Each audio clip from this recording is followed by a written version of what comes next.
Greetings everyone, my name is Sai, and welcome to Her Story.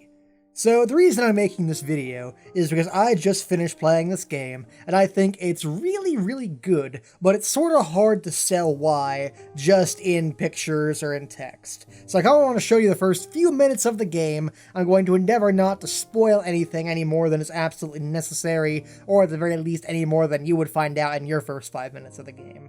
Just because I will end up giving this game a recommendation at the end of the video, and I would rather like you to play it. It's a very short game, and so there's quite a bit to spoil, but hopefully we won't cover any of that. So, let's start the game, shall we? And I can show you just what this particular game is about.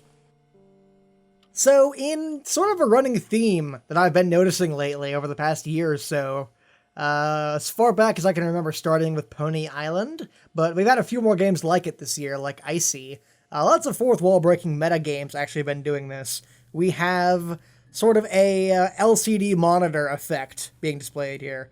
So the entire screen is displayed to be looking like we're looking at like a Windows 95 PC, right? So we're given precious little information about who we are, why we're doing this, what's going on. But we start the game, and we have this program booted up in front of us called the Logic Database. And the first thing we have typed in is murder, right? So we search murder, and we get some video clips. So the idea of this game is it's a detective game, sort of from the perspective of a detective after the fact. Like, after the interviews have all been recorded, they've been uploaded into this database, and it's your job to sort of sift through them, not only try and figure out who committed the murder, but also try to figure out, the story of this woman, right? So you can type whatever search terms you want. Of course, the game starts you off with murder, so we'll start off there. You can type whatever search terms you want into the bar, and then if that word came up in the transcript of that video, or something that you tag the video as, you can add your own tags to a clip. So like if, something she says interested me in this video, like let's say that glass of water right there interested me, I could type glass of water. And then, whenever I search glass of water, that video will come up, right? Oh, it actually came up twice. Huh. What do you know? I'm kind of curious what this one contains, because that means she says the words glass of water in like 5 seconds. No. I've had enough coffee for today, thanks. Glass of water. Well, there you go. Interesting. So yeah, some of the videos are as short as just 6 seconds, but there are a total of, where's the full number at? I think it's right here. No, I think when you delete search terms, just search generally. Yeah, there are a total of 271 videos to find. You have this program right here called the Database Checker, and after you watch a video, it sort of gives you a green little bar there. So this is the total amount of videos you have, and your goal is to be able to find basically all of them and uncover the story. Now, you may think, well, why don't I just, watch each video in order, and then I'll figure out the story that way? Well, the game has this brilliant mechanic, absolutely brilliant, of, right here you can see, access limited to the first 5 entries. This doesn't make any sense from a narrative perspective, but holy shit, I am completely willing to disregard that, just because of how interesting it makes the game to play. So you can only see the first 5 videos at a time. So if I search her, for example, you see there are 37 videos that have that tag, but I'm only permitted to access the first 5. And of course, the really juicy stuff comes in the very last interview. So, in order to uncover the vast majority of the story, you can't just search for generic terms like her or mom or, water or he or she or whatever. Rather, you have to watch the videos, and then they will subtly drop clues to hints that you can search for, right? So for example, we can search murder was, of course, the first one, the one the game loaded us with, and we can watch a video, and we can see just what, just what we uncovered just from that. Yeah, that's me. But February, that was months ago. What's that got to do with Simon's murder? There we go. We just heard about Simon's murder. Okay, so now we can search Simon. And bam, we have 61 entries that mention Simon. Tons of new videos. This little symbol right here indicates videos we have yet to watch. And honestly, after a while of playing this game, after unlocking like the vast majority of the clips you're most likely to find early on, seeing that symbol, it's almost like a treasure hunt, right? So it becomes like less of an investigation and more like, okay, what combination of words or, you know, interesting little tidbits can I find hidden in these videos that will lead me to the next one I haven't seen yet, this next bit of the story that I've yet to uncover. And it's incredibly engaging because of that. Simon is 6 foot, darkish blonde hair, average build. He's clean shaven. If his beard grows, it goes ginger, so he shaves it. I mean, not that there's anything wrong with ginger hair. And border photo. They said a spring photo.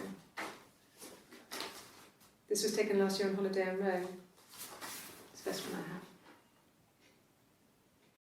So there's another keyword we could potentially search. Rome. Will that lead us anywhere? I have no clue. Nope, there's only the one thing, so Rome is not an important factor in this story. So you go through it like this, and you're trying to, you know, piece together words that she says, try to find, you know, leads that you could potentially do. And there are so many twists in this story that sort of unravel in this way I have never seen happen before.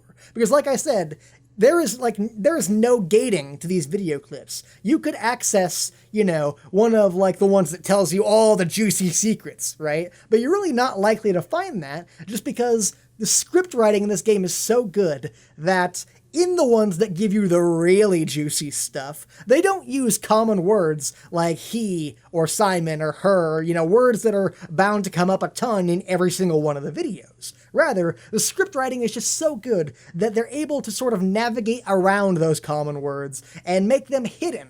The only way to uncover those videos that give you the really, really interesting information is to watch a bunch of other videos, find keywords that lead you to clues, you know, you can go off hunches, there's tons and tons of player-driven detective work in this game, and I have not seen anything else like that.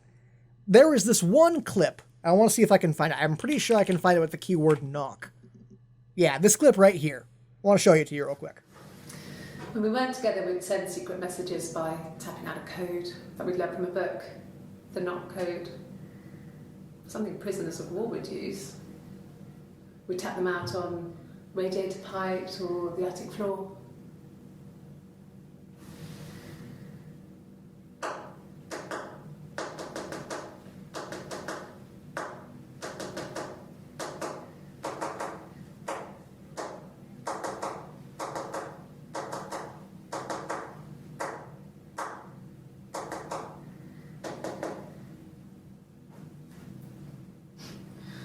Dad thought we had mice, but they couldn't find any. Bought a cat anyway.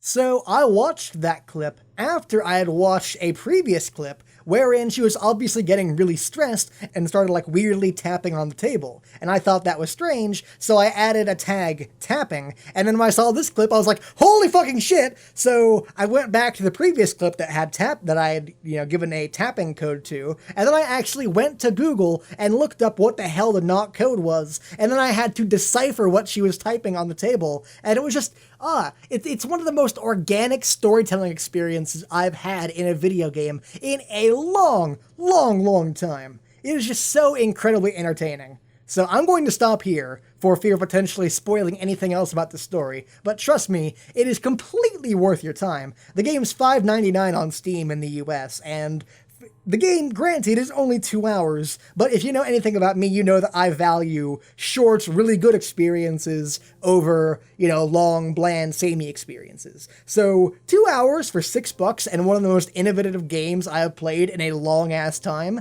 I think that is completely worth it. So definitely go check out Her Story on Steam.